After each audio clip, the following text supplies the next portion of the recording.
निशंक होई रे मना, निर्भय होई रे मना, प्रचंड स्वविबळ पाठीशी नित्य आहे रे मना, नित्य आहे रे मना.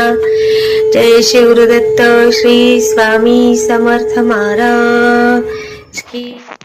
हॅलो, हा बोला. मला अनुभव शेअर करायचा होता ताई. सांगा ना ताई, कुठून बोलताय? मी काय बीड जिल्ह्याहून बोलते. माझं गाव आहे नळवंडी. कुठे? बीड जिल्हा. अच्छा अच्छा. नाव काय म्हणाला ताई? स्वाती. अच्छा अच्छा. काय अनुभवला? माझे मिस्टर खूप व्यसन ते करीत होते, ड्रिंक्स घेत होते. अरे बापरे. हा हा. आणि मला असं सांगितलं, ते असं कामावर जात नव्हते, काही नाही. 8-8 दिवस घरी ते नशामध्येच राहायचे 24 तास. बापरे, त्यांचं वय किती आहे? वय तरी कमीच आहे ताई. हो का? हा. हा. आणि मग ते दररोज असं कामाला जात नव्हते, काय नाही. मी बोलायला गेले की मला काही बी बोलायचे. अरे बापरे. मला 2 मुलं आहेत ताई, छोटेले मुलं आहेत. एक अच्छा. 4 वर्षाचा आहे आणि एक 1.5 वर्षाचा आहे. हा हा हा हा हा. आणि मग ते ड्रिंक्स करायला लागले. मग असं आमच्या घरी भांडणं झाले. हम्म. मी माझ्या भावाला फोन केला. हम्म. मी म्हणलं माझ्या भावाला म्हणलं करू मी आता सहन करू शकत नाही. म्हणलं मी आता इथे राहू शकत नाही, काय नाही, मला तिकडे यायचंय म्हणलं आपल्या घरी. हम्म. मग माझा भाऊ आला हम्म. आणि मुलाचे जावळ ते काढायचे, ते कार्यक्रम होतं. हा हा हा. मग भाऊ म्हणला आवर, म्हणला आता तुला न्यायचंच आहे. इतकं दुःख झालं तरी तू सांगत नाहीत. आता दाजी असं कामावर जात नाहीत, काय नाही, कशी तुझी परिस्थिती झाली, तू कशी होतीस, कशी झाली, हा हा हा. असं म्हणून भाऊ म्हंटला. मग हम्म मी आवरलं, बॅग ते भरलं, हम्म असं जायचंच की आमची चुलत सासू आली. हम्म. ती म्हणली नको जाऊ, एवढ्या वेळेस माझं ऐक म्हणली, या स्वामीची सेवा करतो, स्वामीनी सगळं चांगलं होतंय, हम्म. असं म्हंटली. माझं तुझे मामा किती पेत होते बघ ना, तुझ्या मामाने सोडून दिले, मी स्वामीची सेवा करते म्हणली. हम्म. आणि म्हणलं, माझे भाऊ म्हणला नाही, म्हणलं मामी ऐकत नाही मी कोणाचं, आता तिला न्यायचं म्हणजे न्यायचंच आहे तिला. अच्छा. हा हा. आणि मिस्टर ते अशी घरी नव्हते, भाऊ येणार होता म्हणून आमची किरकिऱ्या झाल्या होत्या, तर ते परत कामावर गेले, ते मरणाचे पेले होते. बापरे. आणि मग माझा मुलगा छोटाच होता ना, तो लहान होता तेव्हा, 1 वर्ष बी झालं नव्हतं त्याला. हा हा हा. आणि मग ते माझ्या सासूने सांगितलं, म्हंटली तू स्वामी सेवा कर म्हणली, स्वामीवर विश्वास ठेव, तुझं सगळं चांगलं होतंय म्हंटली. हा हा हा. कोण बोललं आणि तुम्हाला असं? माझी सासू, चुलत सासू सेवा करते ना, तुम्हाला ते अनिता ताईने सांगितलं नाही का, हो हो हो हो हो हो. देवकर कस्टमर म्हणून सांगितलं नाही का. बरोबर. हो हो हो. त्या आणि मी म्हणलं माझ्या ह्यानी एवढी सेवा कशी, म्हणलं मला माहित नाही ती सेवा कशी करायची, काय करायची. हम्म. मामी म्हणली त्याला मांसाहार वगैरे काही जमत नाही करायला, हम्म. तुला ही सेवा करावं लागेल म्हणली, तुला संसारात सुख करायचं असलं तर तुला ही सेवा करावंच लागेल. करावे लागेल, खरंय. हा. हा असं म्हंटली. तर मी म्हणलं माझं चांगलं झालं तर मी स्वामीला कधी विसरणार नाही, तुला पण कधी विसरणार नाही म्हणलं सासूला. हा हा हा हा. सासू म्हणली फक्त तुझं चांगलं झालं की मला तेवढंच बास म्हणली, तेवढीच मला खुशी. बरोबर. हा. आणि मग ते बीड मध्ये स्वामीचं केंद्र आहे. हम्म.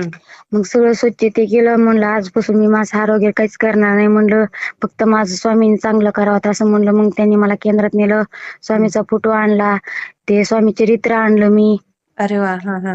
परत दररोज सेवा करायला लागले स्वामीचं, 3 अध्याय घ्यायची, 11 माळे जप करायची, संध्याकाळी सकाळ आरती, हम्म. स्वामींना चहा निवेद.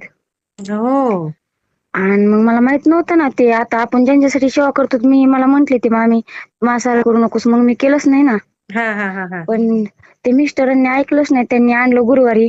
हम्म. गुरुवारी आणलं, आम्हाला माहित नव्हतं आता दुसऱ्याला बी खायला जमत नाही म्हणून असं. हो. आणि मग मिस्टरांनी आणलं, मला गुरुवार उपवास होता, मला सांगितलं होतं केंद्रामध्ये उपवास ते धरायचे.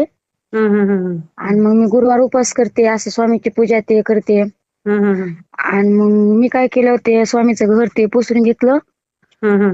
पाणी टाकायला गेली की मला इतका मोठा साप दिसला, आश्चर्यच झाले मी. बापरे. लाल झुरीत दिसला तो पण. ओ. त्याचं शेपूट नाही दिसलं, त्याचं तोंड बी दिसलं नाही, आणि मध्यभाग दिसलं. हा. मोठे ओरडले, म्हणलं आधी इकडे या ना तुम्ही, म्हणलं. ते म्हणले काय झाले, म्हणलं इतका मोठा साप आहे म्हणलं. त्यांनी बघितलं, त्यांना कोणाला दिसलं नाही ते. हो. आणि मग मला दिसलं. मग आमच्या इथल्या ते बाई म्हणल्या तुला काहीतरी भात झाला असेल, म्हणल्या तू कशाला तरी भिली असेल. म्हणलं माझ्या स्वतःच्या डोळ्याने बघितलं, म्हणलं असं लाल जरीत होतं म्हणलं, आणि दांडा एवढं होतं म्हणलं. मिस्टर म्हणले नाही, म्हणले काहीतरी असं तू भिली असतील.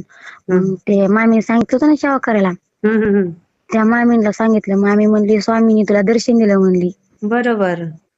आणि मी म्हणलं मामी, म्हणलं मला माहित नव्हतं, म्हणलं माझी गलती झाली असली तर स्वामी मला माफ करतील म्हणलं. आणि परत मग आता 1 वर्ष झालं ते मी ते नवरात्र महिन्यामध्ये सेवा सांगितली होती ना, आता ह्या नवरात्र महिन्यामध्ये 1 वर्ष झालं. अरे वा. मग सेवा करताना नाही का मी स्वामीला असं रागत बोलले, म्हणलं स्वामी करूक माझी परीक्षा घेतात, हा स्वामी करूक माझी परीक्षा घ्यायची, करूक मी असं सहन करू स्वामी, तुम्हीच येत आता आम्हाला, तुमच्याशिवाय कोणाचा आसरा नाही आम्हाला. स्वामी तुम्ही लक्ष द्या माझ्याकडं, स्वामी माझी जुळी भरा. मग माझे ते बहिणीचे मिस्टर वारले ना, आणि माझी बहीण बी लय वयात नाही, तिचं 18-20 वर्ष असेल. ते मिस्टरने तिची फाशी घेतली.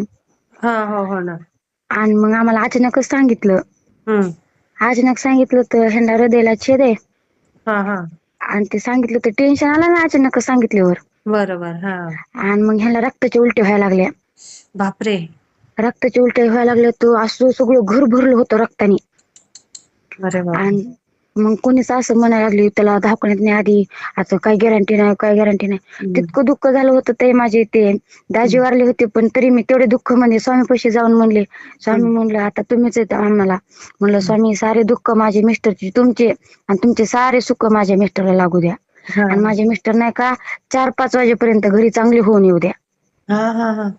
आणि परत ते त्यांना मोठ्या हॉस्पिटलमध्ये ते नेलं ना, आणि ते म्हणले काय नाही, म्हणले छातीवर त्यांना दाब आलाय, प्रेशर हे वाढले म्हणले. परत त्यांना पाठवलं, सुट्टी ती केली.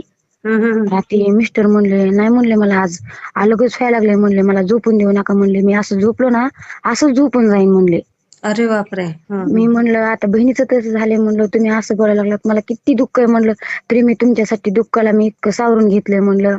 असं म्हंटल मिस्टरांना. ते म्हणले नाही मला कधी असं झालं नाही, पण असं व्हायला लागले. मग मी स्वामीला काय म्हणलं ताई, म्हणलं स्वामी म्हणलं माझ्या मिस्टरांना ह्याच्यावर काहीच नाही दुखाय पाहिजे, आम्ही दोघं अक्कलकोटला जोडून येऊत म्हणलं. त्याच्यावर मिस्टरांना उलटी झाली नाही किंवा काहीच नाही, मिस्टर असे चांगले झाले. अरे वा. मग आता दारू सोडली का त्यांनी? हो ताई, असं मुक्त झाला आता 6 महिने झालं. अरे वा वा वा, किती छान. आता त्यांच्या गळ्यात माळ आहे ताई.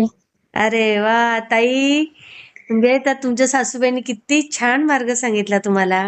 हो ना, मग ते सासूबाई सारखं म्हणतात ना, लईच ते असं रागोटपणा करीत होते ते. आता 8 दिवस झाला इतकं शांत झालेत ना, लई शांत झालेत, मला खूप जीव लावतात आता ते. अरे वा वा वा. स्वामीच्या कृपेने लई चांगलं झालंय माझं. होणार छानच होणार, अजून याच्यापेक्षा छान होणार. दररोज स्वामीची सेवा करते ना मी ताई, नित्य सेवा करते दररोज. हो ना. हा नाही, खूप छान ताई, मी शेअर करते तुमचं. हो ताई. श्री स्वामी समर्थ ताई. श्री स्वामी समर्थ ताई. मला कसा वाटला ते मला कमेंटमध्ये नक्की सांगा. आणि व्हिडिओ आवडला असेल तर लाईक, शेअर आणि सबस्क्राईब करायला विसरू नका. आणि हो, तुमचेही असेच काही अनुभव असतील तर या दिलेल्या नंबरवर रात्री 9 ते 10 ह्या वेळेमध्ये तुम्ही शेअर करू शकता.